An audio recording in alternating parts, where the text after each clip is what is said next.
Salut, moi c'est Titouan, je suis stagiaire à l'Office du tourisme Rumilly-Albanais et j'ai pour mission de vous faire découvrir cette magnifique région.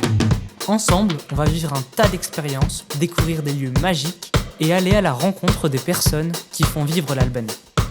On se donne rendez-vous en terre méconnue. Plutôt sympa ce générique.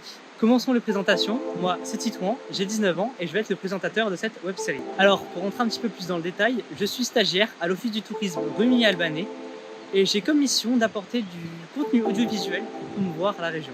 Le seul problème, c'est que jusqu'à maintenant, je n'ai jamais mis les pieds à Rumilly. Du coup, avec les membres de l'Office du tourisme, on a eu l'idée de créer une web-série assez originale. Le concept de cette web-série, c'est que l'on découvre ensemble, vous et moi, les pépites de la région. Les pépites, ce sont les activités et lieux uniques que l'on peut trouver dans Rumilly et dans la région albanaise. Les membres de l'Office du tourisme ont préparé une petite liste de leurs pépites et ensemble, nous allons découvrir cette première activité, le canoraft, un mélange subtil de canoë et de rafting. Si je vous parle du Chéran ou bien du Fier, mais que cela ne vous dit rien, alors tout comme moi, ce sont vos premiers jours à Rumilly. Le Chéran et le Fier sont deux rivières. Le Chéran traverse Rumilly, puis se jette au nord de la ville, dans le Fier.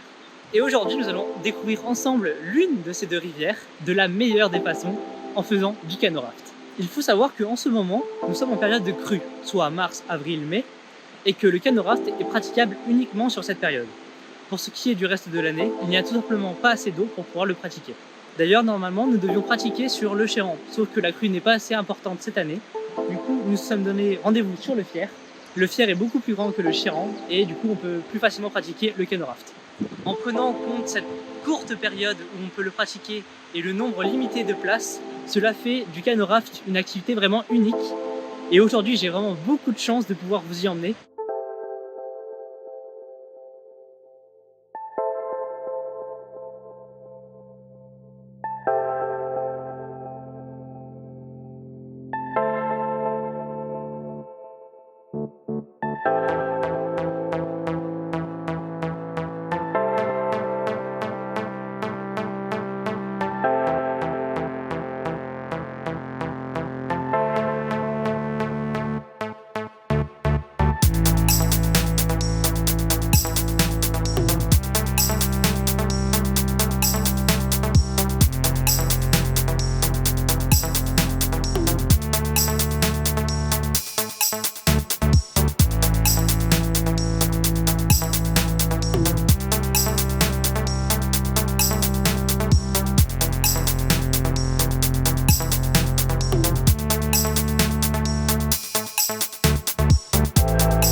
Et voilà, de retour au sec, je me suis réinstallé au bord du Fier pour pouvoir vous faire un petit récap de cette sortie canoraft.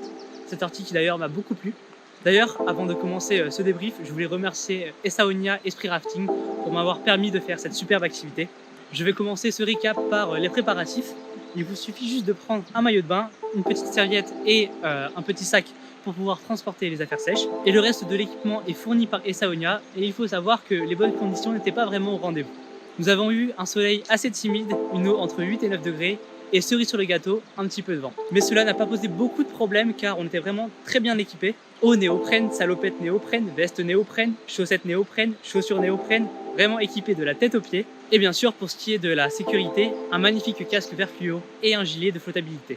Et bien sûr, une pagaie et un canoraft à partager pour 2 personnes. Tiens, parlons canoraft. Pour ma part, c'était ma première fois en canoraft. Et pour ce qui est de cette première expérience, je me suis senti un petit peu comme le maître de la rivière. En effet, le canoraft est super accessible, maniable et facile à prendre en main, mais ça n'empêche pas d'avoir de très bonnes sensations. En plus, on risque pas grand chose car même pour les petites personnes comme moi, on appuie sur 95% de la descente. Et oui, il reste 5% de profondeur car comme vous avez pu le voir dans la vidéo, nous pouvions sauter d'un rocher là où la profondeur le permettait. Pour ce qui est du reste de la descente, ce fut un doux mélange de bonnes sensations et de nature, encadré par les professionnels passionnés, le tout en toute sécurité. Encore un grand merci à Essaounia pour cette sortie que je recommande fortement. Attention aux courageux, cette activité est praticable uniquement entre mars et mai, donc je vous recommande de vous dépêcher. Pour ce qui est des réservations, rendez-vous sur le site de l'Office du tourisme. Pour ce qui est de cette web-série, on va essayer de vous proposer un épisode par semaine autour d'une activité. Donc n'hésitez pas à vous abonner à notre chaîne YouTube pour ne pas rater une seule miette. N'hésitez pas aussi à liker cette vidéo si le concept vous plaît. Et bien sûr, n'hésitez surtout pas à partager cette vidéo aux potentiels intéressés par une sortie Canoraft. Moi, je vous donne rendez-vous dans une prochaine terre méconnue. D'ici là, portez-vous bien. Ciao, ciao!